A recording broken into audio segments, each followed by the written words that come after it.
مهما كانت الظروف الدنيا معنداكِ والدنيا أقوى منِّك، لأ لازم تُقفي قصادها وتعانديها، لإن أنتِ لو سِبتيها هتعدّي عليكِ وهتكسرِك، لكن لازم تُقفي قصادها وتصُدّيها.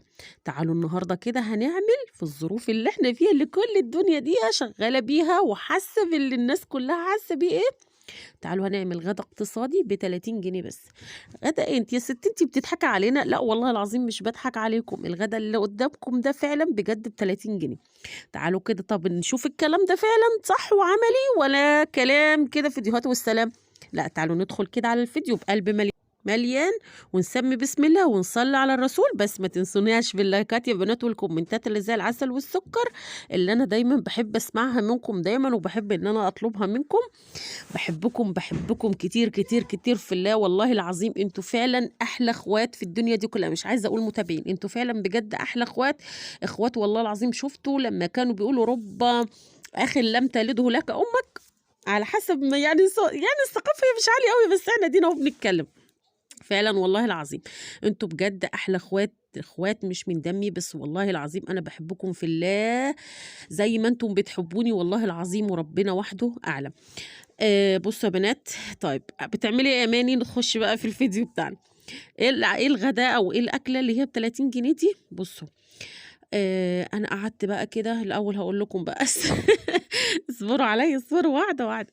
قعدت بقى فرشت بقى شغّلت الغسالة بتاعتي وقعدت بقى في الأرض وفرشت في المطبخ، قُلت أنا مش هاقف على الرخامة، بس عايزة أقول لكم البصل والله العظيم طلّع عينيّا، كل شوية أعيّط، عيّطت كتير في الفيديو ده، عيّطت كتير في الفيديو ده. جِبت كده حوالي بصلتين أو هُم كانوا 3 بصلات صغيّرين، تمام، قطّعتهم كده على إيدي جوليان أو حلقان أو اللي أنتِ عايزة زي ما أنتِ حابة تقطّعيهم تقطّعي، وهتاخدي كده معاكِ قرنين كده فلفل رومي، حابة إن أنتِ تحطّيهم mix كده حامي على رومي يعني أو بارد على رومي عادي أو بارد على حراق باللغة اللي أنتِ إيه حابة إنِّك أنتِ تمشي بيها، إحنا مع بعض بيها.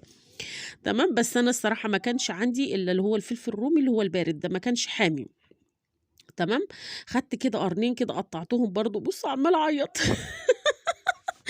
عمّالة أعيّط وأنا قاعدة، البصل بجد والله العظيم كانت ريحته فظيعة، فظيعة، قطّعتهم كده فوق البصل ونزلت برضه عليهم بالبطاطس يا بنات حلقان برضه، تمام، وهاخلّصهم كده وهاركنهم بس كده على جنب، بس إحنا إيه، بنمشي كده إيه، واحدة، واحدة.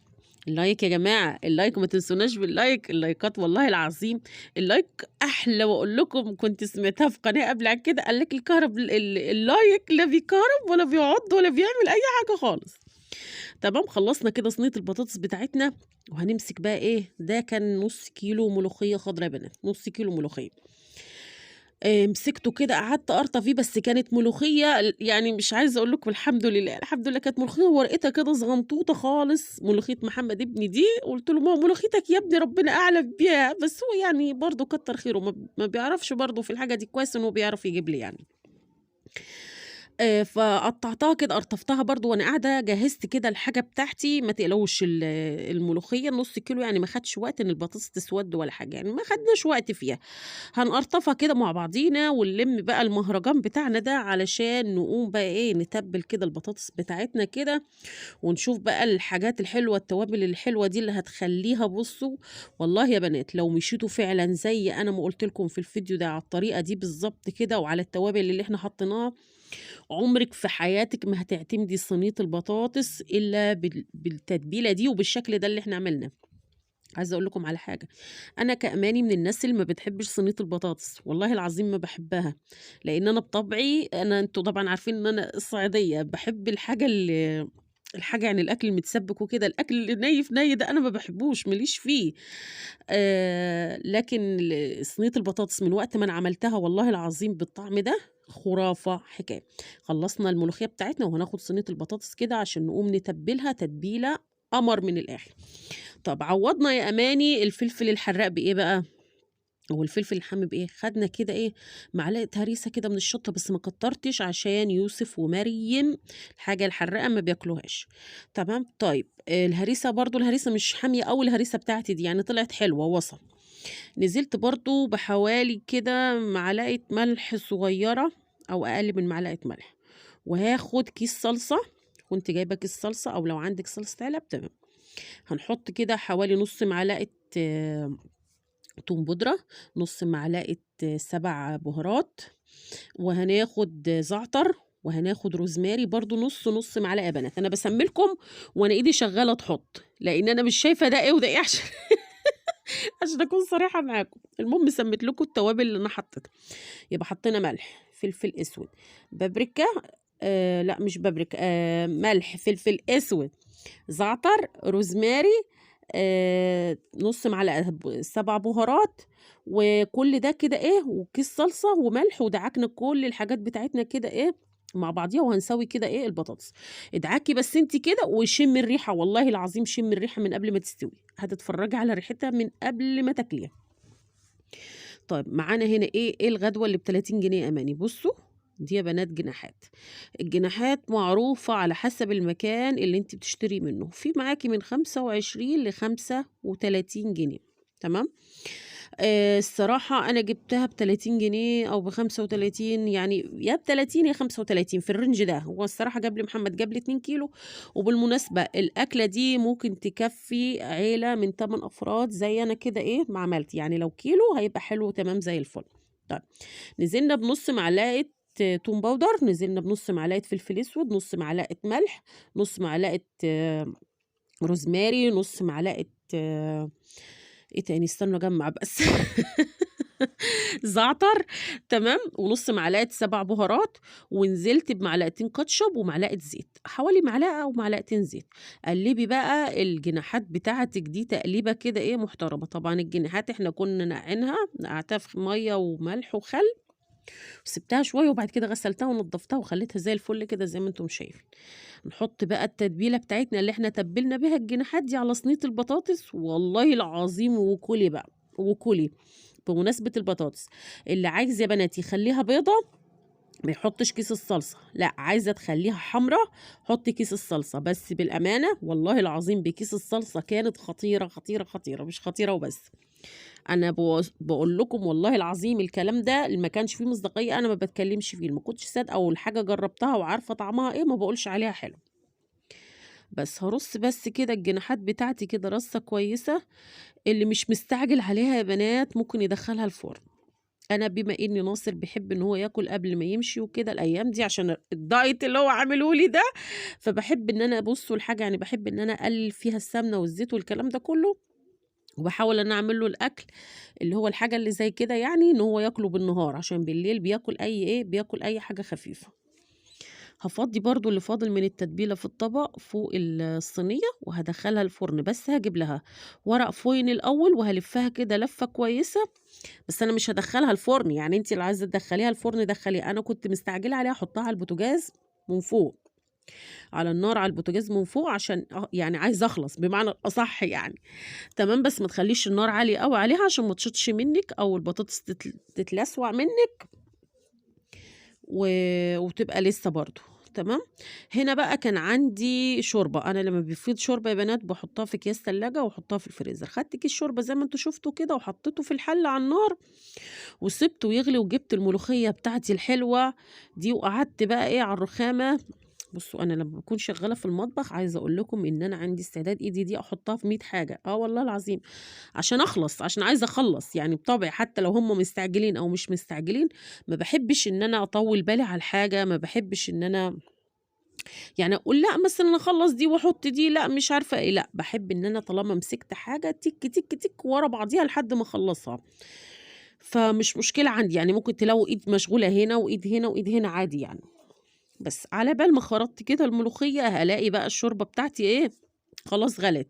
أنا حطيتهم على النار وقعدت أخرط كده في الملوخية زي ما أنتم شايفين.